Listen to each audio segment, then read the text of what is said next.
everybody, and welcome to another edition of Vanessa's Journeys. Hello, hello, hello, and how are you doing out there? It is a dreary day here in Mukachba. It's raining and a little chilly.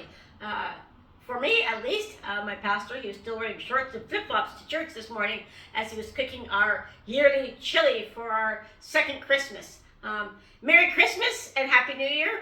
Whereas in Ukraine, we have Merry Christmas, Happy New Year, Merry Christmas, and then goodbye, Old New Year. So we have one more holiday to celebrate, or maybe to say goodbye to the Old New Year, and good riddance, we might say.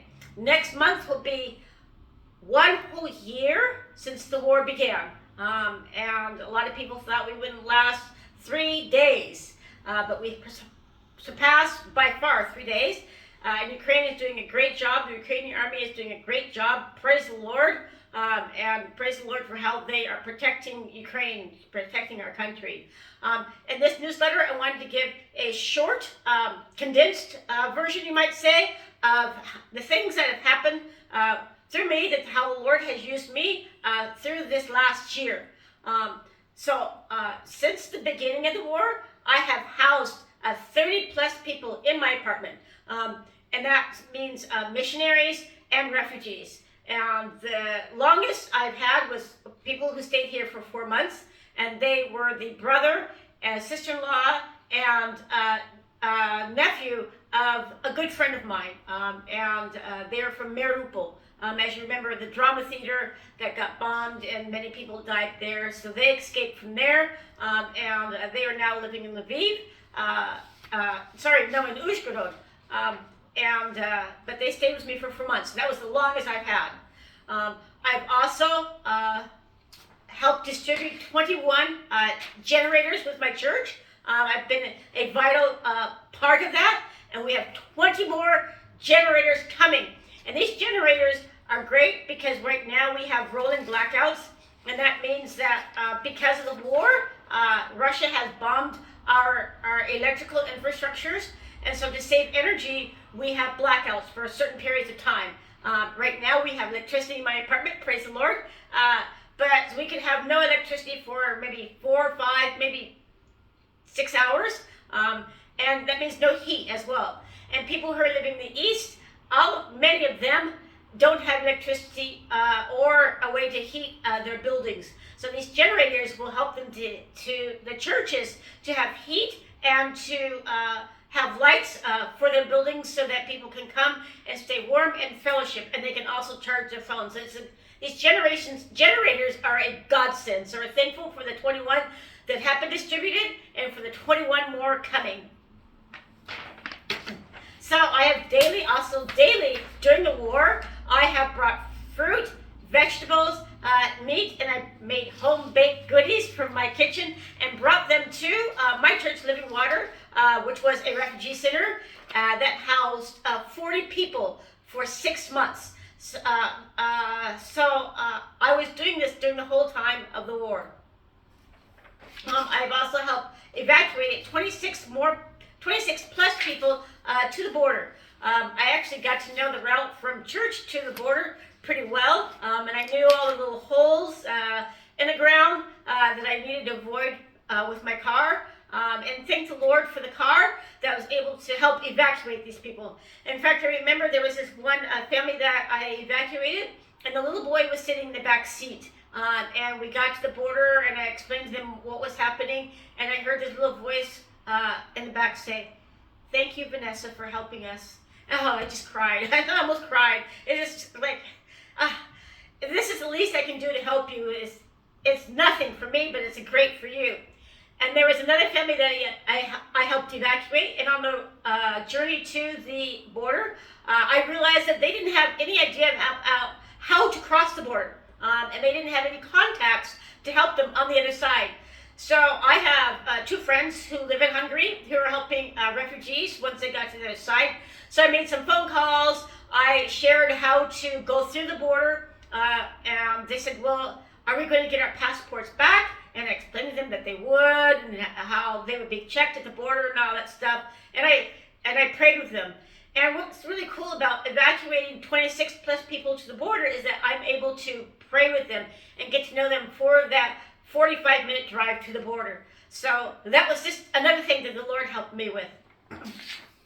I have hosted short-term and mid-term missionaries in my apartment who have helped with our humanitarian relief fund.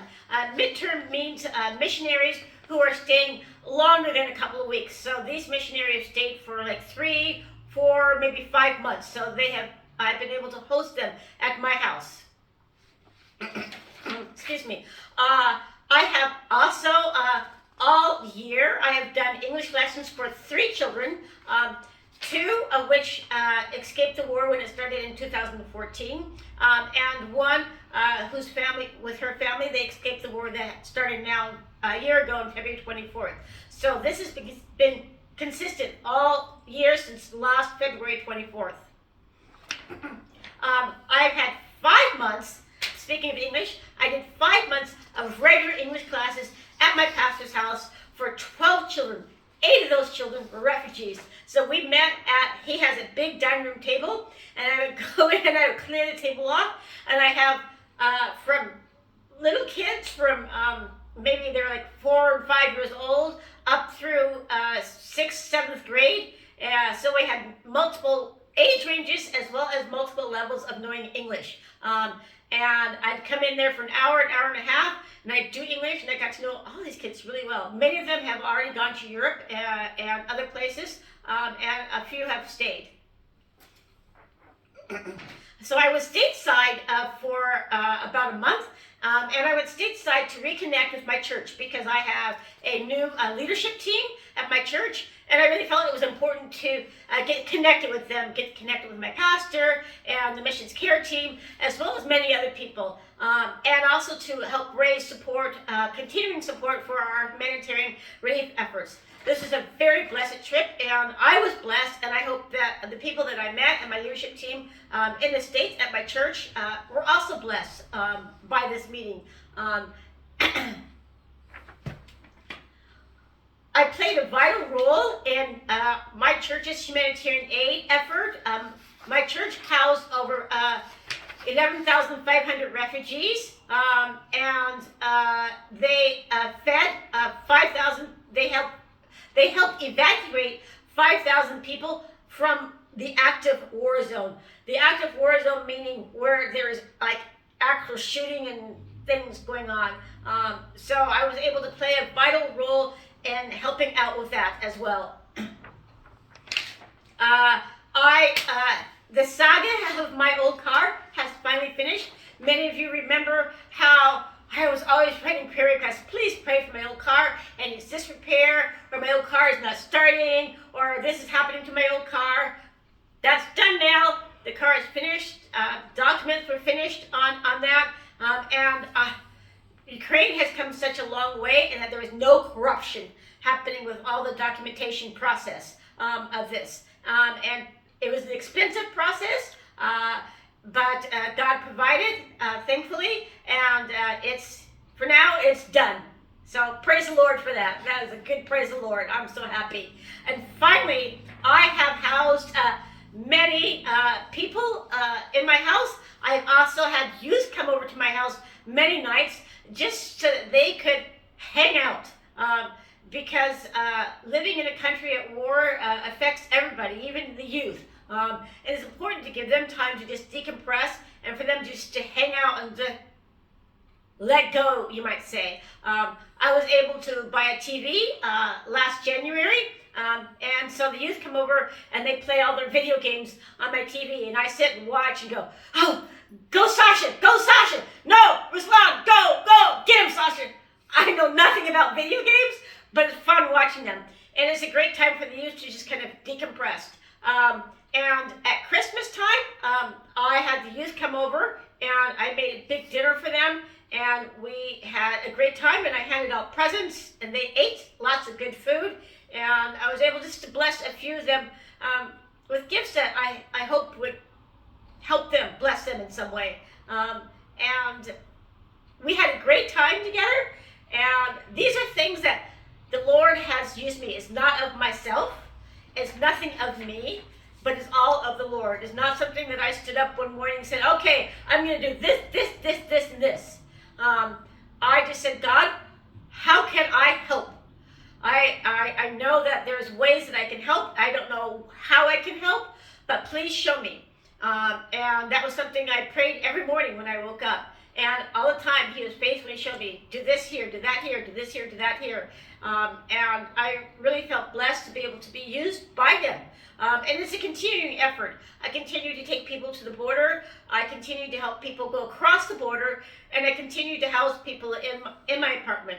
We don't have a refugee center at our church anymore. We have one close to our church. And my desire is to get to know some of those refugees better. I'm continuing teaching English here to refugees who have been affected by the war, either when the war started in 2014 or when the war started in February 24th, on February 24th.